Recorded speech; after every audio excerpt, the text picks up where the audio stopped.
Welcome to the Harnessing Happiness podcast, upbeat vibes generated and transferred to you. Hello and welcome to Harnessing Happiness with myself, Sarah J. Naylor. And welcome back to all of you who have always been listening to my podcast, and welcome to all of those of you who are listening for the first time. Thank you very much. I appreciate you all.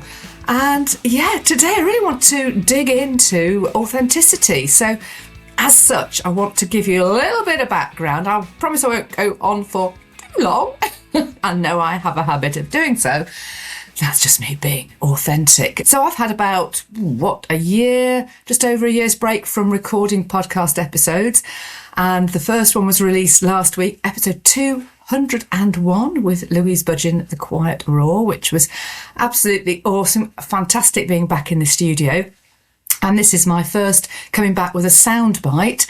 And instead of my happy clappy soundbite, I'm now calling it a Sarah's soundbite. So that is me, and I'm just sort of talking on my own. You've got my house in the background. It does look a bit of a tip at the moment because we're still doing a lot of renovation work. But hey, that's authenticity, and that's what I really want to talk about.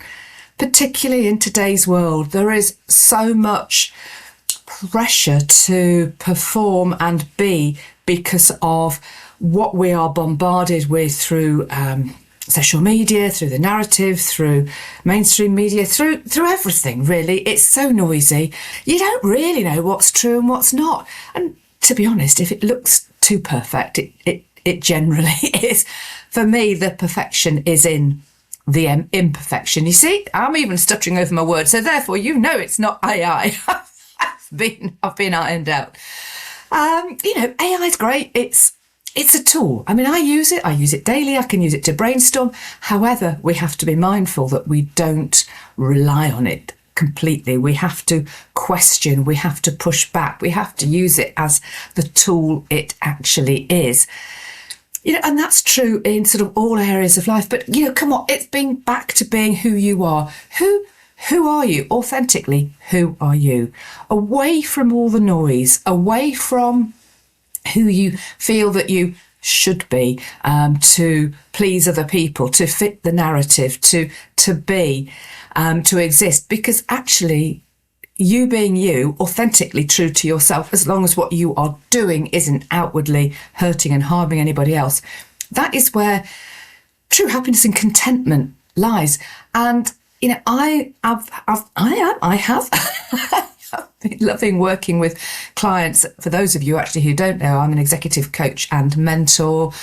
I have a background in business. I spent 36 years working in recruitment, latterly running my own business. And when I pressed pause for the first time, it's because I had to put it into voluntary liquidation. And over the last 3 years, I've dealt with that. I've dealt with relocating to Norfolk and a whole host of other challenges that I won't bore you with right now. And now I've lost my thread, because that's being human, folks. It's about rediscovering yourself. And that's where I'm at with clients, helping them really reach in rather than behaving in such a way that deems successful and putting all that pressure on your shoulders.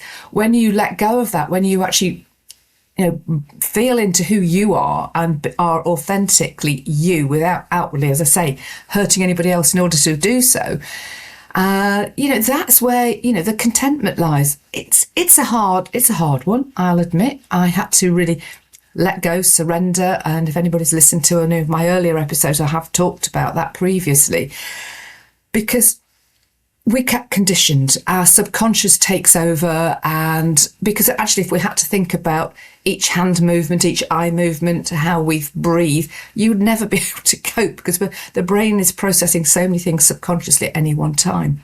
So therefore, we can get bad patterns of behaviour. We can become conditioned. Well, we are conditioned when you actually take a step back and you think about it. So who are you? What is authentically you? It takes some digging, it takes some time, it takes some space to take that step back. But what I would say is, what fires you up? What excites you? What makes you, what are you holding back by not being you? Let me talk. I mean, I'm being authentic right now. I've just come back from a run. It was a late run. So you're getting me warts and all, folks. I'm very lucky I've got the woodland on my doorstep. And actually, what I did meant to say was, in recording this first of my Sarah's Soundbites, it is also being video recorded as well, hence the reference to the background earlier, because this is also available on YouTube. So if you have a look at my Sarah J. Naylor YouTube channel, you will find access to all the content for Harnessing Happiness. Not all of the prior content was video recorded, but I'm back with my awesome producer, Pete, who is editing everything for me. Hurrah! Because honestly, that's why I pressed pause a second time. I love recording. I love working with my guests.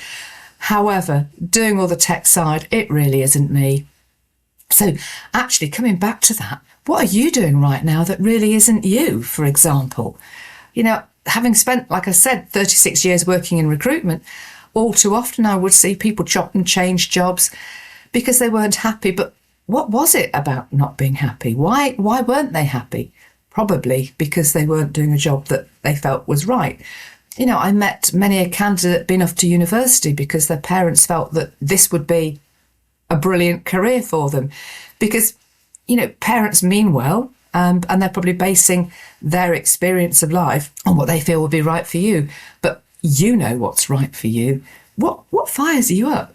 I mean, by way of example, I think, you know, in a world of tech and all the changes that AI are bringing about, start to think about your practical skills, because I do think that there is going to be a resurgence of practical skills. So authentically, what do you like doing? Do you like cooking? Do you like making?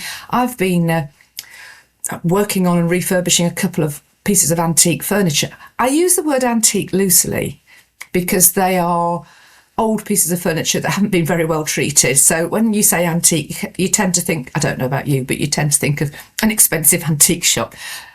I'm not being let loose on an expensive piece of furniture, although by the time I've finished doing the work on it, it will be more valuable than it was when I paid for it. So yeah, I've been getting my fingers dirty with wire wool and methylated spirits in the garden, away from tech. In fact, I've created a new hashtag, less tech, more nature. So although the refurbishing work isn't nature, I was actually out in the garden doing that. I've got the sun on my back, a cool breeze, and it was lovely being outside, no tech.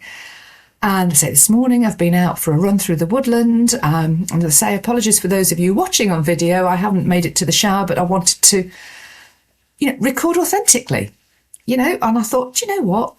If I'm going to jump in the shower and put my makeup on, etc., is that me being authentic? Well, it might be, because I will always make an effort with my guests, and I do like to make an effort.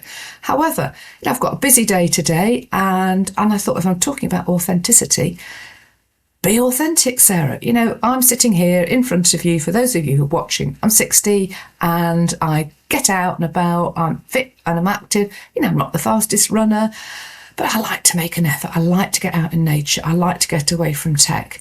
I see the advantage of tech. I don't want to slate it completely, but we have got to be aware of its part it plays and what is out there and what is authentic and what's not authentic. As a side note, I was talking to ChatGPT last week about a post I was putting on LinkedIn, for example. And it suddenly created an image that I hadn't asked it to create, using an image I was sharing with it to ask some thoughts about the post that I was using it against. And suddenly an image had been created, and it's like, oh my gosh, no. It was so, you know, it lacked authenticity, because it really wasn't, although the base character was me, the whole setup wasn't. And so there, I then wrote a post about that, and my branding photographer has shared it, because it's about education and understanding and being curious, which is another episode I will talk about, because being curious is so powerful. However, I want to leave you on this note. What about you is authentic? How are you being authentic? Think about, you know, the imperfection is the perfection, and, you know, just breathe into and be yourself. And yeah, if you've liked this, please do subscribe, give me a follow, because it all helps me get messages out there. It's Sarah J. Naylor on YouTube, on anywhere on social media. Just come and connect with me, and thank you so much for listening. Till next time, goodbye for now. Goodbye. Thanks for listening to the Harnessing Happiness podcast with Sarah J. Naylor. If you took value from the content, please follow the show on your podcast app. And to find out more about Sarah's ape mindset, visit sarahjnaylor.com. That's sarahjnaylor.com.